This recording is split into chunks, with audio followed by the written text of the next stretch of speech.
Well, we've got a real good mix, not as big a meet, which is what we planned. We tried to make this meet kind of be like an Arkansas Friday, Saturday, where we can run our individual stuff a lot on Friday and then be fresh. This is a big weekend to run a 4x4 fast, but we have Arizona and Arizona State, Air Force. Those are the big D1 schools, I think, that have some really good people in all the events and have an opportunity to have some mid-majors, UTA and North Texas, which will still add a lot to the meet. Who's the Arizona and Arizona State coaches, and kind of what's your history with them? When did they tell you they wanted to come here? You know, when we built this facility and the buzz started getting out, they contacted us really early. Arizona State, Greg Kraft, who's been there for a long, long time and coached at Kansas State before that. And then Fred Harvey, who I actually knew from Cal Poly San Luis Obispo when I was at Abilene Christian. He was one of the coaches there and has been a mainstay there in Arizona. You know, they've heard about the track and how fast it is, and I think they wanted to be able to come and get an opportunity. They don't have many tracks to run on being in the West. Northern Arizona is one of the very few tracks, so this is one of the closest to them. Tell us again about just kind of your philosophy of balancing having big time programs come in versus getting done what y'all need to do. It's a real a tough balance, but we tried to bring in some good team every week and not have them all here at the same week as we go through the progression of the season to try to, as we get in better shape, to at least have somebody here big to run. And I think that's what's happened, and we're going to try to do that in the future. And we try to get our individuals. We're thinking about individuals each week. Of course, the 4x4, we've run it twice, but at this point, we always have qualified for nationals at Arkansas this weekend in the 4x4. So it's kind of a time that we save the relay kind of when we get all of our kids, we think, in good shape and have an opportunity to do that. And I forgot TCU, they're coming in this weekend, and they have a little better 4x4 presently time than we do. So looking forward to running them again. Who are you going to have on that team?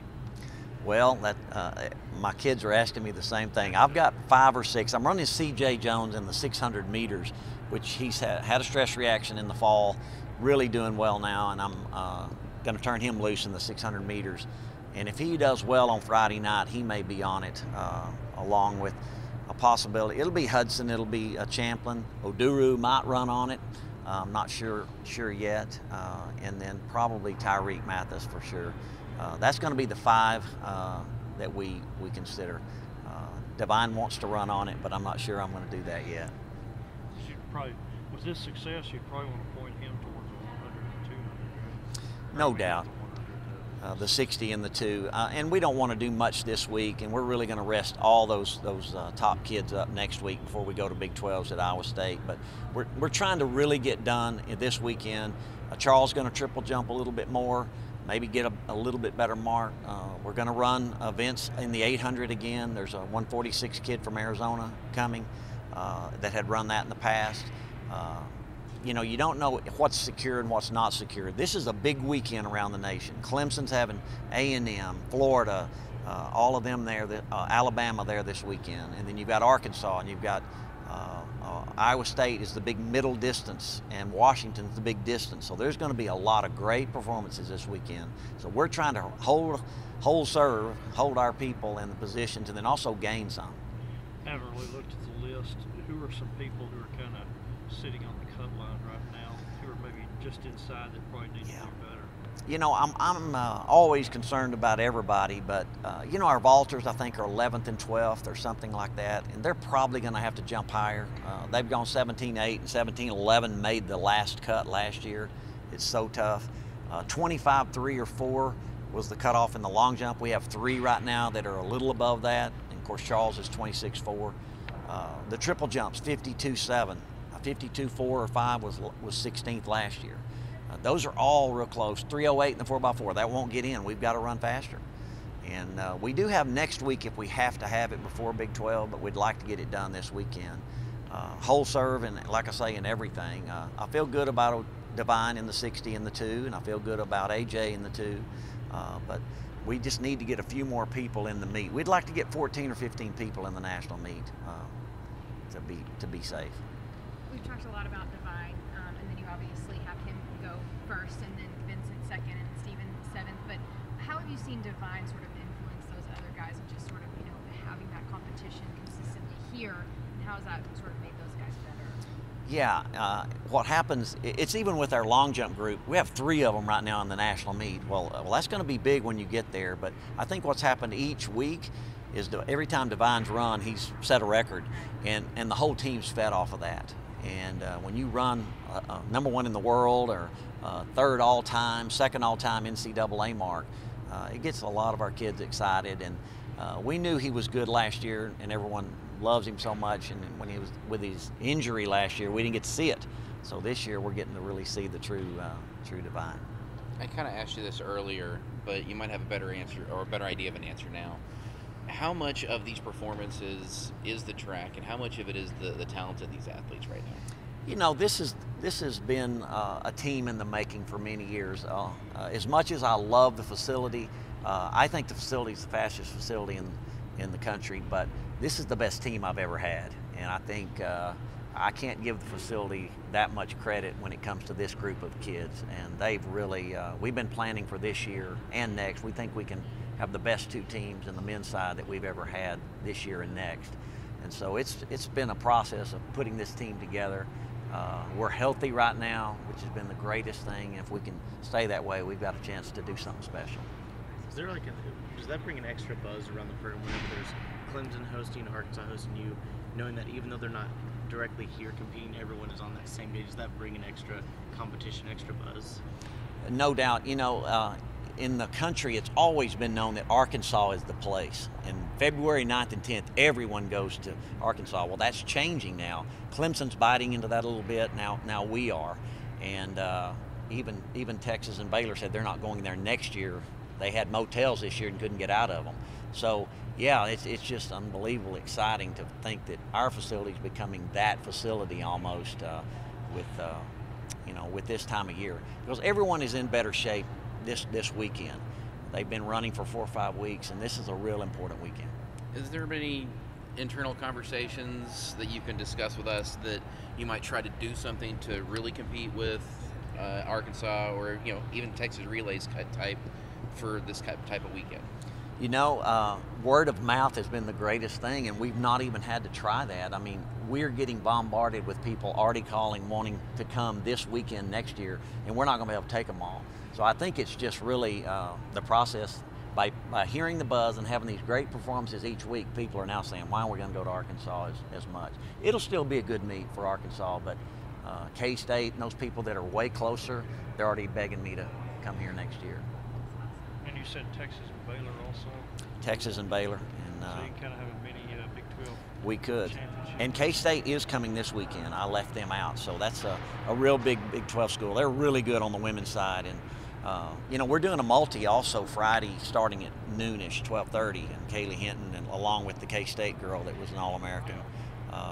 We're trying to get her in that meet too. So if K-State's coming, I assume your men's high jumpers will have you'll jump tray. Well, unfortunately, no. We're not gonna jump Trey. Oh, really?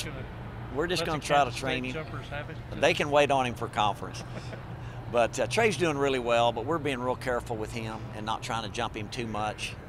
And so he really wanted to train for a couple of weeks, and so you have to back off to jump as high as we've been jumping, and so we don't want to do that. We're kind of thinking long term here. The freshman will be Jake. Jake will be jumping, yes. We're hoping we get him back and get him over that 7-foot mark again. I hadn't thought to ask you about him all year, but Warner Bauer, obviously javelin is his event, and you don't have javelin. Is there any indoor events that he can compete in? No, not really. He is strictly a javelin thrower, and of course, as you know, there's no room inside for that. But right. No, we're looking forward to him. And we have, Duke Kaczynski is mainly a discus thrower. He's mainly definitely a javelin thrower. Norman Grimes, he's a quarter hurdler. We have several events, I think, outdoors that aren't these guys' best event now. So I'm looking forward to finishing off this indoors, but we've got a lot more left, I think, when we get outside. So there's nothing going on with him. It's just there's nothing for him to do. No, he's just not, he doesn't have an indoor event, and the javelin's it. Is it reassuring to know that you can have this type of success indoor when you've said several times, outdoor is really the season for you guys? Yeah, Kirby asked me the same thing. He's like, are you going to change your philosophy of trying to have a little more indoor? And I might. This is really special. It's something when we have, full crowd here each week, it's exciting. I think our kids, you could generate a lot of things for your program. And so we've always been an outdoor team, but this is probably the best indoor team we've had so far. So that could change. Now you're We're still working on so many things, my step, when I was running the 200, I missed my step, coming up to the last curve. So that little stuff I also need to work on, which my coach is still really working on to see if it's gonna get much better. Yeah. Coach Kittley, a couple of weeks ago, said that you had, being in, Nigeria, you had never run indoors before until pretty much this season. So what's this experience been like to be competing indoors? It's been nice competing indoor. This is my first experience running in the indoor track, because back in Nigeria, I don't have the opportunity to run in the indoor track. And coming here was it's been so interesting, getting to know that I can really run the indoor and really run fast. And it's been so nice and great. How different is it for you? Looking at it, I wouldn't say it's really much different. It's just the difference is just a little bit the curves, they are high, and the outdoor is just smooth and straight. But I think it's been so really interesting running on the bench and coming down again, and it's been so great. Has your own success surprised you when you run third fastest NCAA time and breaking personal records? Is any of that surprise you? That surprised me. I was not really planning for that. I did not really believe I'm going to go that fast. What I was just doing is do what my coach asked me to do, and I just start seeing the result, seeing myself fast and getting myself getting to the third, fourth fastest time in the world. I'm oh, I think I'm getting to my dream, and something good is still on the way coming. Coach Kittley has talked about this track being the fastest in the country. And do you feel a little bit of an edge when you're running? You're talking about running your fastest times. Do you feel like the track helps you in that? I think I would say yes. The track helped also, so that's why I'm really waiting to go out of the track and go compete somewhere else to see how far it's gonna go. The B12 is coming up, to see how we're gonna go there to perform. I'm just going there to do my best and just do what I've always done my best, and that's just it. With that type of success, do you kind of reset your expectations for yourself when you see what you're achieving early on? Yeah, my expectations, I have a big expectation, a big dream for myself. I really want to go far, I really want to achieve far. There are people I always look up to when it comes to track and field. You see how far they've gone, and whenever I look back to them and look at where I am today, I always tell myself I have a lot of work to do, and I still believe if I can get myself prepared and be disciplined, and I believe I'm gonna get there. What do you feel like is your best event? 60 or 200 or 100 outdoors? Well, the 200 has been my best event right from time. I feel more comfortable running the 200 than running the 100. When I came here, my coach has to change my mentality, my ways of thinking, telling me that how I am going to go fast in the 200 and not go fast in the 100. I have what it takes to do that, and we're going to work on that. And we really did that last year before I got myself hurt. I did a 10:09 in the 100, which made me really believe that, yeah, I can really go fast in the 100. But I think my favorite is the 200. What was your Olympics experience like? Well, my Olympics experience was great. It's a dream of every athlete to be in the Olympics and compete, and it was interesting competing side by side with my mentor, with a hero, the person of Usain Bolt, running side by side with him, and I was second behind him in my first run. Like whenever I go back to that video and look at some of the pictures they took, and I just like tell myself like he started this way some time ago, and today the world is talking about him, the world is celebrating him. I believe like with all the experience I've gotten, being to the Olympics when I was still like very young, and I believe like the road is still wide open for me to get there. And that was Usain Bolt? Yeah. That you ran next to him? Yeah, in the Olympics 2016. Is that in the 200 also? Yeah, in the 200. So what's it like? I mean, the world's most famous track athlete, and I mean, did you speak to him at all, or? Not really, like speak to him, just like give him a hug. Like everyone like want the opportunity, and I got the opportunity, and I made use of it to get what I really want, and that was just all I did. You're kind of well known for your when you win races and run really well, getting excited and celebrating. Can you kind of tell us a little bit about just your emotion? Yeah, like whenever I run and I win and I'm celebrating, like sometimes like I just like, okay, this is what I'm gonna do whenever I win. And sometimes so you just like win and you like the stuff you just think you were gonna do, you won't be able to like do that. So many things will just come to your mind due to the excited, overwhelmed, the joy, everything. Just like being grateful to God because God has been the one behind my success so far. Because everything I'm doing, like I put God first because He's the only one that can bring me thus far, and I know He's the only one that can still take me from this level I am right now to the next level I want to get to. So God has been the source of my success. How did you get to Texas Tech in terms of the connection and the recruiting and? I got connected. Like I got a message from the school. So.